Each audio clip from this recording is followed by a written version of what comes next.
መግለጺ قوام ሕብረት ወንጌላውያን አብያተ ክርስቲያናት ትግራይ መቀለ አውልካ ማይክሮፎን ሂስካ በየአደባባዩ ድምጽ ማጉያ ይዘህ ስብከት ማካሄድ አይፈቀድም። የጎዳና ላይ ስብከት እንዲከለከል የወጣው መግለጫ እኛን የሚወክል አይደለም ሲል ህብረቱ መግለጫ ሰጠ። ከሰሞኑ የመቀሌ የሃይማኖት ተቋማት ጉባኤ ከጎዳና ላይ ስብከት ጋር ተያይዞ በሰጠው ጋዜጣዊ መግለጫ በአደባባይና ጎዳና ላይ የሚካሄድ የሃይማኖት ስብከት እንዲቆም ማሳሰቡ ይታወሳል። ጉዳዩን አስመልክቶ የትግራይ ክልል ወንጌላውያን ቤተክርስቲያናት ህብረት አስቸኳይ መግለጫ ሰጥቷል። ዝርዝር መረጃ ይዘናል። ጥቂት ከታገሳችሁን ልነግራችኋለን።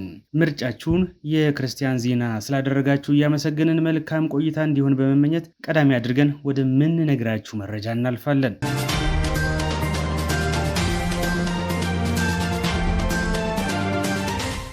በቅድሚያ የምነግራችሁ መረጃ የጎዳና ላይ ስብከት እንዲከለከል የወጣው መግለጫ አስመልክቶ የትግራይ ክልል ወንጌላውያን ቤተክርስቲያናት ህብረት የሰጠውን መግለጫ የተመለከተ ይሆናል። ህብረቱ በመግለጫው ብቸኛው ምርጫችን ሰላም ነው፣ ወንጌልም የሰላም ምንጭ ይሆናል እንጂ ትርምስ አይደለም ይላል። ትግራይ ለሺህ ዓመታት የተለያዩ ሃይማኖቶችና አመለካከቶችን በነፃነት በመቻቻልና በሰላም ተቀብላለች። ይህ ማንም ሰው ሊመሰክርበት የሚችል እውነታ ነው።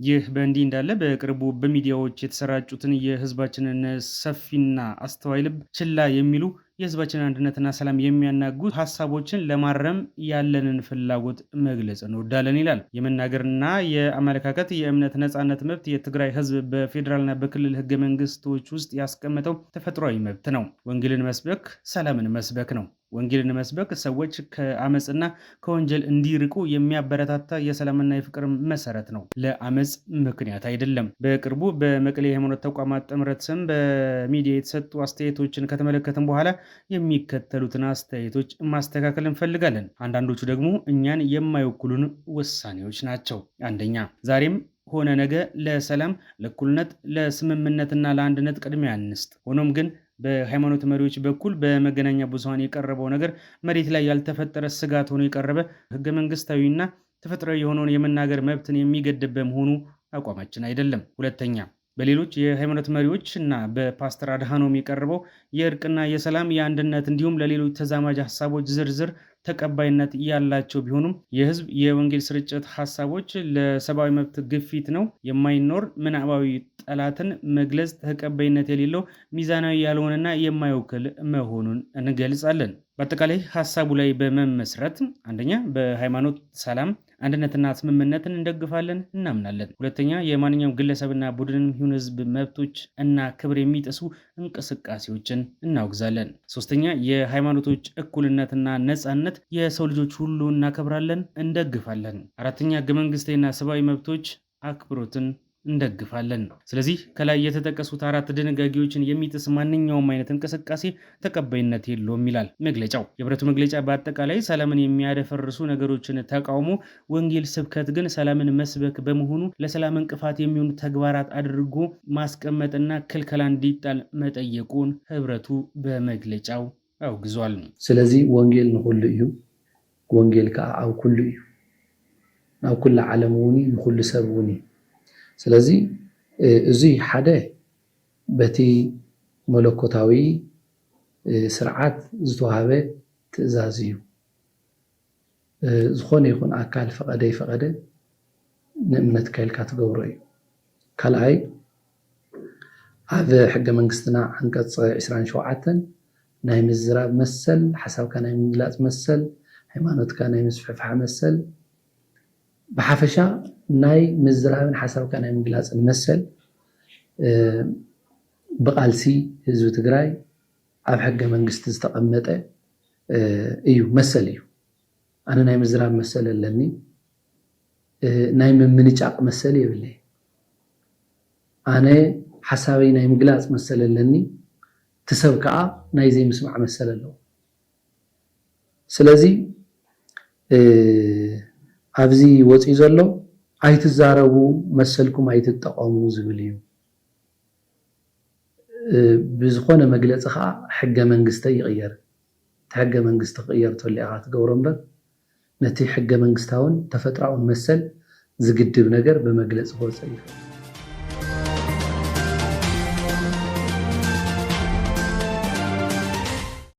በሌላ መረጃችን ሜልቦክስ ክለብ ከ30 የአፍሪካ ሀገራት ለተውጣጡ የልጆች አገልጋዮች ስልጠና ሰጥቷል። 60 ዓመታትን ያስቆጠረው የልጆች አገልግሎት ላይ አተኩሮ የሚሰራው ሜልቦክስ በመላው ዓለም ልጆችን በወንጌል ለመድረስ የመጽሐፍ ቅዱስ ትምህርቶችን በካሪኩለም መልክ በማድረስ ይሰራል። ከምዕራብ፣ መካከለኛው፣ ደቡብና ምስራቅ አፍሪካ የተውጣጡ እኚህ የልጆች አገልጋዮች በአዲስ አበባ ለ3 ቀናት የሚቆይ ስልጠናን ወስደዋል። የክርስቶስን መልክ የለበሱ ልጆችን ማስነሳት በሚል ርዕስ የተሰጠው ስልጠና ከ6 እስከ 14 ዓመት ያሉ ልጆች አስተማሪዎች ትኩረት ያደረገ ሲሆን የመጽሐፍ ቅዱስ ካሪኩለምና ለአፍላ ዕድሜ ልጆች ደግሞ የሜንቶሪንግ ድጋፍ ለሚያደርጉ አሰልጣኞች የተሰጠ መሆኑን ተመልክተናል። በስልጠና የተሳተፉ እና ከ30 ሀገራት የተውጣጡ የልጆች አገልጋዮች ስልጠናው ለሚኖራቸው ቀጣይ አገልግሎት መልካም ስንቅ ማግኘታቸውን ለክርስቲያን ዜና ገልጸዋል። ወደ የሀገራቸው በሚመለሱበት ወቅት የታዳጊዎች ሜንቶሪንግ የህፃናት ተስፋና ስርዓተ ትምህርት ላይ ትልቅ ግብዓት ማግኘታቸውንም ተናግረዋል።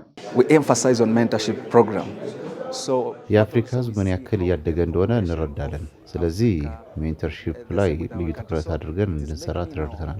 አሁን ወደ ሀገሬ ስመለስ ይበልጥ በትጋት መስራት እንዳለብን አውቄያለሁ። እኔ ደግሞ ሄጄ የተሻሉ ሜንተሮችን ማፍራት እንድችል ሰልጥኛለሁ።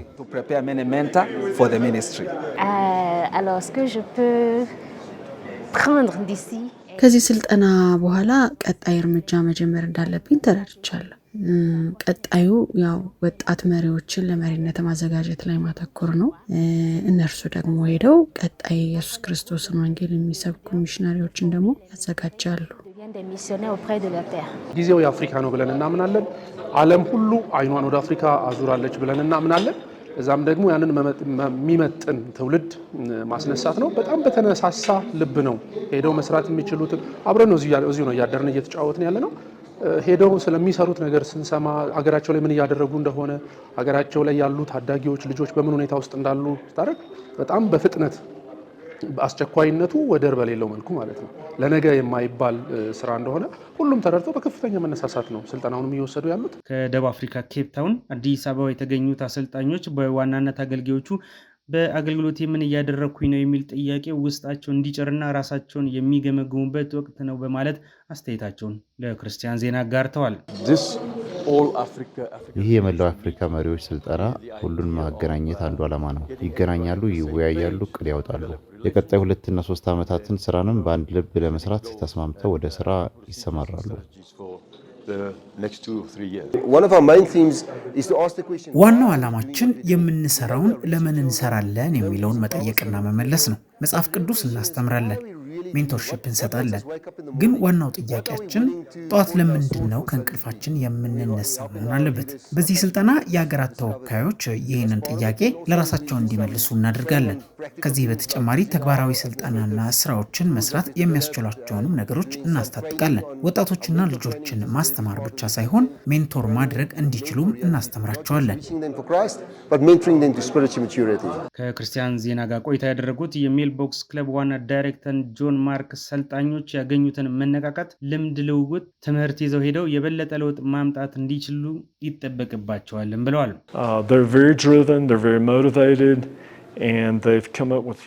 እነዚህ መሪዎች የተነቃቁ የበረቱ ናቸው። ለአፍሪካ ልጆች ትልልቅ እቅዶችንና ራዕይ ይዘው ነው የመጡት።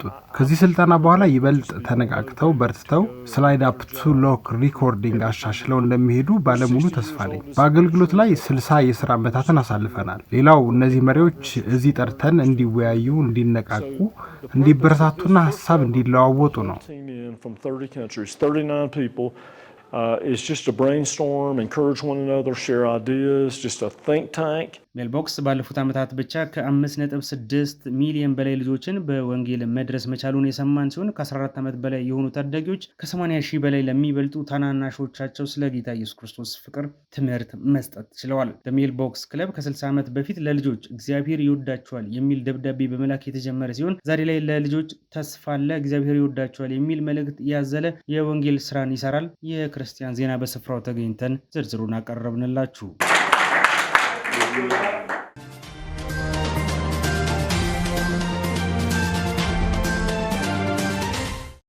በዚህ ሰዓት እንድትሰሙት የወደድነው ሌላኛው መረጃችን ለውጥን ከራስ ለመጀመር ለሚፈልጉ እጅግ አጋዥ ይሆናል የተባለ መልክዓ ሰብዕና የሚል ርዕስ ያለው አዲስ መጽሐፍ መመረቁን የተመለከተ መረጃ ይሆናል። በመጋቢ አብይ ታደለ ተጽፎ በኤክሌሽያ ዓለም አቀፍ አገልግሎት የቀረበው መልክዓ ሰብዕና የተሰኘውና በ259 ገጾች የተቀበበው አዲስ መጽሐፍ የቤተክርስቲያናት መሪዎች፣ ጥሪ የተደረገላቸው እንግዶች፣ የጸሐፊ ወዳጆችና ቤተሰቦች በተገኙበት በቤዛ ዓለም አቀፍ ቤተክርስቲያን በድምቀት ተመርቋል።